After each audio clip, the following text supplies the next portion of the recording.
The question was more that, is that all there is to you? And I guess now that we've kind of answered that piece of it, like, you mentioned that when you're in multi, for example, you feel like you enjoy it, right? Yep. I think some people, when we see people who have like mastered the school system, right, per se, I think a lot of them have a common trait that just the idea of mastery brings them the most fulfillment. That the fact that I have an A+ in everything, the fact that I'm like number one, there's that piece of fulfillment that people get from that.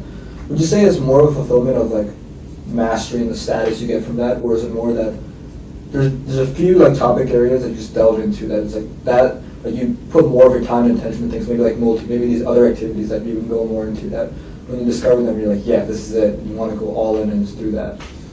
Well, growing up, a lot of people kind of like described me as like a jack of all trades, kind of master of none. And to be fair, I'm very, not jealous, but I really look up to people who have like one or two individual things that they're incredibly good at. And I feel like that's something that's really worthy and needs to be appreciated more.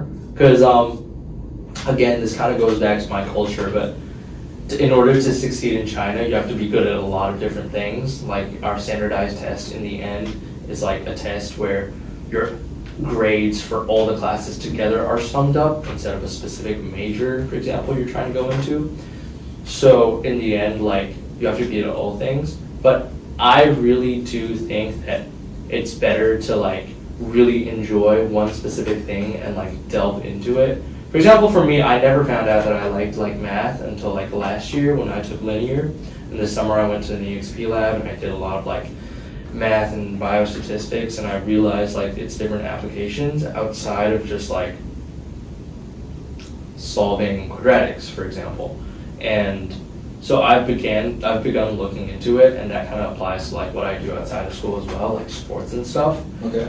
But I guess in the end, in order to like, I really don't think I mastered the school system, but I think by what you mean by mastered, I think a really important thing is to like really embrace the school itself and like be passionate about what you're doing instead of being like, well, I'm doing this to get a good grade, and I get a good grade and I go to college. Yeah, no, I feel what you mean. Like, I think the thing that you mentioned, the mastery of one or two things versus this jack of like, sorry, what's the phrase you said? Jack of all trades. Jack of all trades.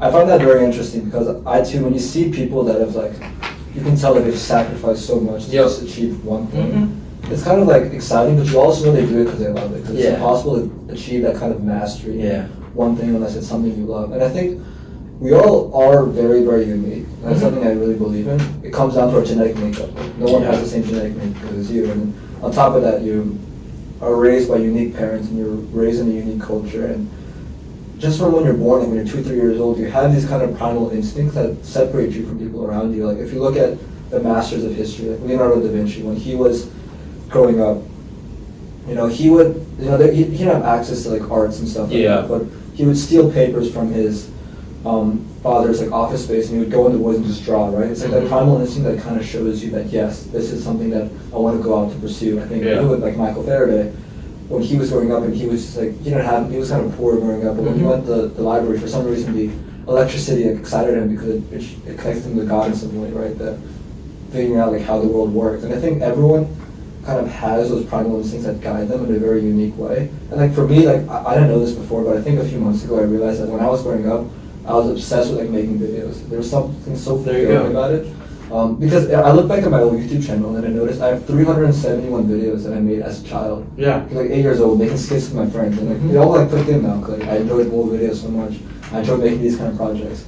But for you, it's like math, right? You notice this at least. You at least maybe it's not math, but at least you kind of feel like that is something that brings you from it. Interestingly enough, it used to be biology. Okay. And then I kind of like switched away from it, kind of into math, because I thought like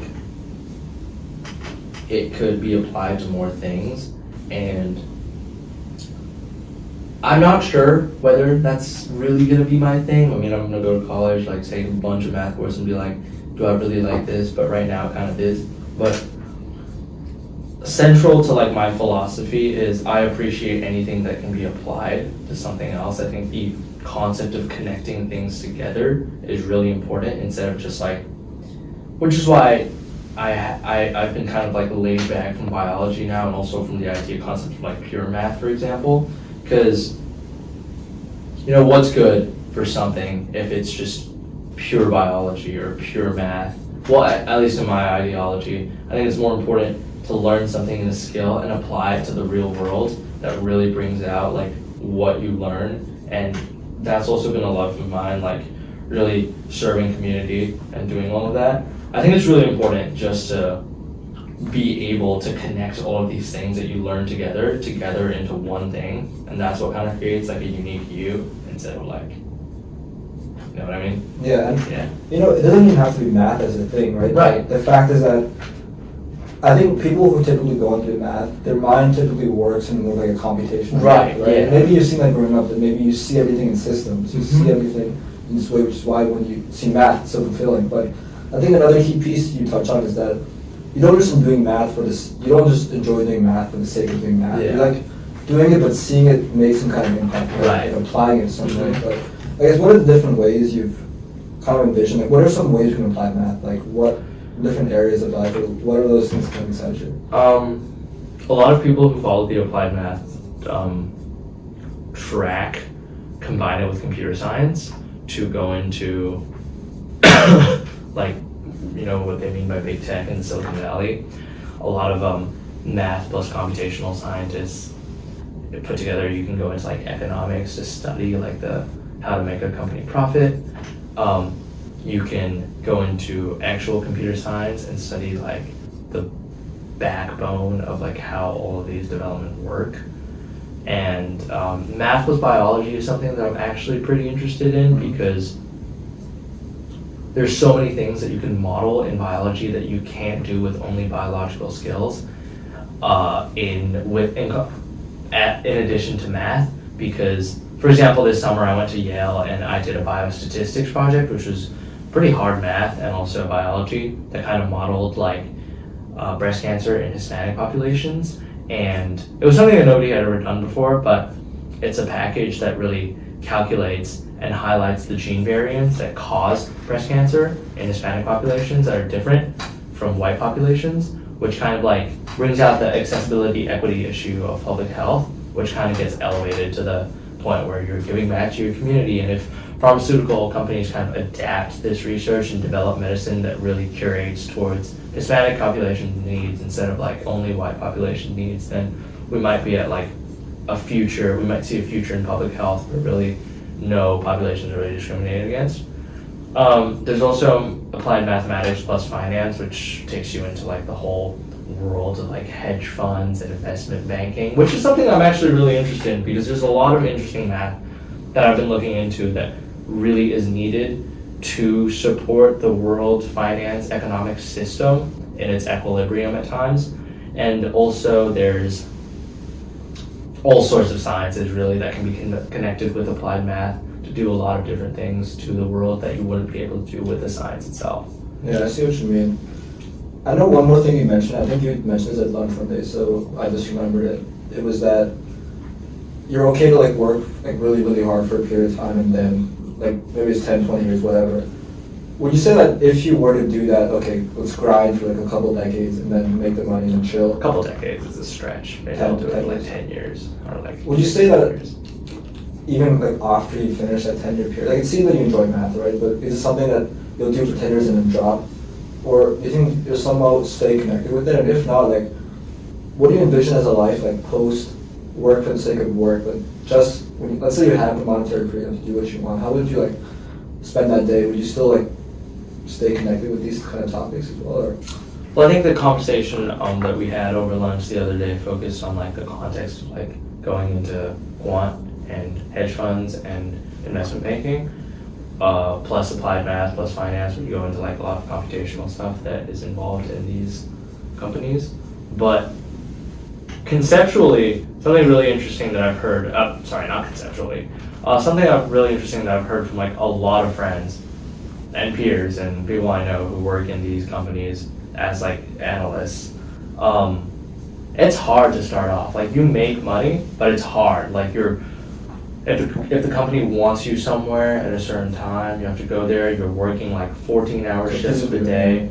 Yep. And then on the weekends, like when the company needs you to like hop on a call with some other like something you're supporting in a project, like you have to be there. So it's really like 24/7 work, but like you have to like really grind it out and like want to do it. But the rewards are also like plenty because you get experiences that you've never had before, and I personally am a big advocate of like empiricism and learning by experience and what like these experiences bring you. But also to that matter, like where was that? Finance. So I think it's fine, you know, grinding for the first couple 10 years of your life, 15 years of your life, because you have nothing to lose. I mean, you're just a 20-year-old, like you just got into society, like try a lot of new things. You know, you don't have any commitments to like anyone besides like your parents, for example, but you have all this opportunity ahead of you. Like try new things, really like grind it out, because it's like, you know what I mean? I mean, I think a lot of people have conflicting views about that as well, right? Because the big question is that like you describe it as a physically demanding thing, and for some people that could be a lot of fun. And I think some kind of challenge like that can be a lot of fun, right? And I feel like if you're doing it and you're enjoying it and like your mental health is good and everything, sure, like it could be cool. But a lot of people are like, okay, you're spending like 80 hours a week in a job you hate. Yeah. Your youth is like important, you know. Your youth could be a time. Like I think you mentioned the piece that you spend your 20s to try anything and find out you want. I agree with that piece, right? That's what the goal is, and like, sure, go ahead and do that because that's the time you should like use when you're like your creativity. I agree. But some people might see a job as like the opposite of that. They might see it as like instead of going out and trying things that you genuinely want to do, you're doing it just for the sake of the money, right? So I think there's this big debate, and I think I've also been confused about how do I want to approach that. Yeah. Do I want to really just work a job I hate, or do I really want to try very, very hard to be successful in a job that I necessarily love, but it's harder to find success in that? Like, for example, starting a podcast, right? Mm-hmm. To what degree is money important? To what degree is fulfillment important? So where do you see yourself play out in the fiscal day? I hate to admit things like this, but in the end, money is important. Like, people always like, well, it's fun, you need to like find your passions. Like, dude, I love rowing, I love lifting. Like right now I just got into track, like it's fun, I'm pretty good at it. But like, I can't always, you know, I can't like, I can find ways to, but just doing things that bring me happiness, like playing the guitar or like rowing or lifting or doing all this, in the end, unless I'm super good at what I do, I'm not gonna really make bank off of that. And people say like, oh, if you can solve a problem with money, it's not a problem. Like, but then people are like, money isn't like what causes you happiness. But in the end, if you're sitting in like a small cramped apartment in the middle of Hong Kong, like spending, you know, just this minimal like wage that you have trying to like sustain yourself and all your like physical needs, and you haven't even gotten to like, you know, indulge like spiritually, like read and do that, that's when you'll be like, money might be a little important. Because people don't realize how important things are until they lose what they have. And a lot of like the proponents of money is not the root of happiness, whatever, they're already rich and they have like the position to say that. But if you just graduated from college and like, well, I'm sure I personally don't want my parents to support me through that process unless I really, really need it, because I think they've supported me so much through my 18 years of life, and I just feel really bad about just like asking them for more if I won't be able to sustain myself. But I want to be able to find ways to sustain how I live. And that's what I meant when I'm like, sometimes you do have to sacrifice like some ideological stuff for reality, because, you know, if it's a job that you might dislike, but it earns you the money that you really need to like live, like I would rather do that than say, I have to, you know, enjoy what I'm doing, even though it only pays like 10K a year. Yeah. Or something like that. Yeah, I think that's the big question, man. How important is money, right? I think I agree money's important as well, right? I think you can't just blindly go and say, I don't give a fuck about money. Like, you Right. need, like, at the end of the day, like, you don't want to be sick on the street, right? Exactly. Like, you need to support yourself. You Exactly. need to be able to make a decent amount that, even if you want to start a family, like, you need a lot of money to start a family, right? Dude, starting a family these days is expensive as hell. Yeah. Like, education? Yeah. Holy It's shit. a lot of money. But I think in the same way, there's levels to it, right? I think No, I agree. when people say money does not bring you happiness, it's for those people that are like just chasing like blind. Right, right? yeah. And I think there are creative ways to make money. And one of my internal beliefs that with the internet, it's been so much, like we have so many opportunities. Yep. That no one in the past has had, Mhm. right?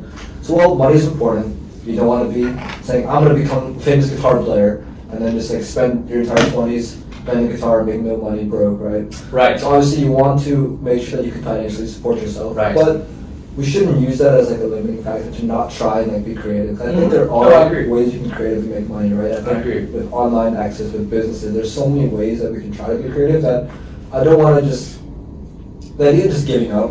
Like I feel like if I tell myself I'm just going to work a comp site job and just whatever, Yeah.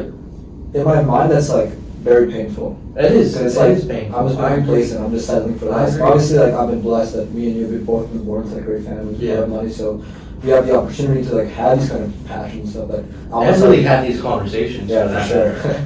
That like I want to do crew. I want to wrestle. I want Exactly. to start the podcast, right? And I think Yeah. people should value the importance of money, but also not hold back in complacency, because the complacency compounds over time. And I know if I said fuck to all my dreams, and I'm at the age of 30 with money, I probably wouldn't be happy. with That's myself, right. that's what my mom and my dad really tell me. They're like, and I agree with a lot. They're like, don't be complacent when you're young. Try these things that you've never tried before. That ties into my like why I'm willing to grind when I'm like younger, because like you know you have nothing to lose.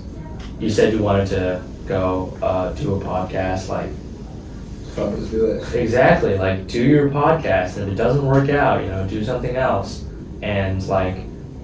You know, and you're young, so it's like you can start off working at like a comp sci job that'll give you the amount of money that you need to really publicize your podcast and more people listen to it. And you can do a podcast at night, and you know you can make that big. Like a lot of Steve Jobs started Apple in his garage, or was it Bill Gates who started Microsoft in his garage? Actually, I think both of them did. Probably. But like these were all like young people who had no idea what they were doing, and they just tried some new thing and. Also, Here they like, are. Yeah. But yeah, I think people like us have so much opportunity, but no one really takes advantage of it, to be honest. That's okay. To ask yourself why is that, right? I think people blame it that like I have too much schoolwork. I don't That know. goes back to my central point Okay. about this esteemed institution. I tell people in America, honestly, every day that they take a lot of what they have here for granted. Like, the ability to freely express yourself on social media.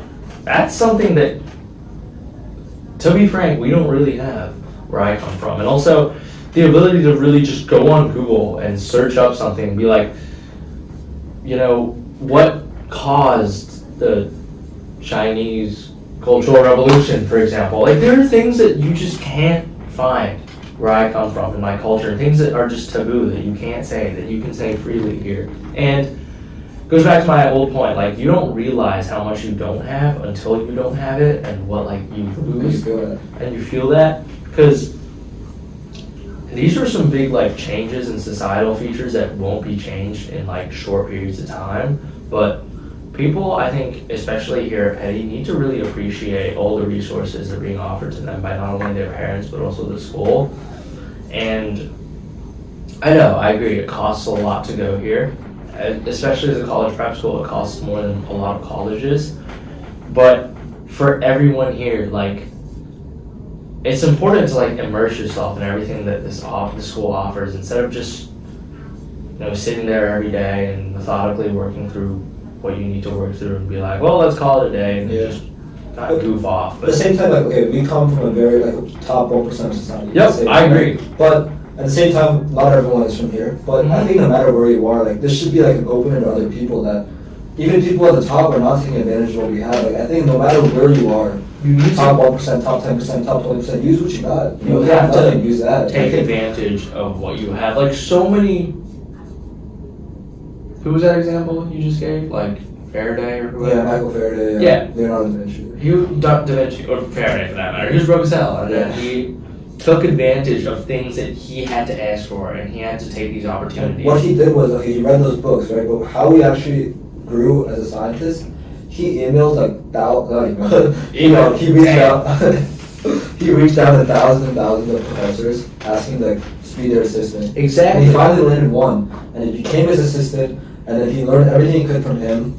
And then eventually that person who he was working for ended up realizing he's getting very, very smart and tried to stop him.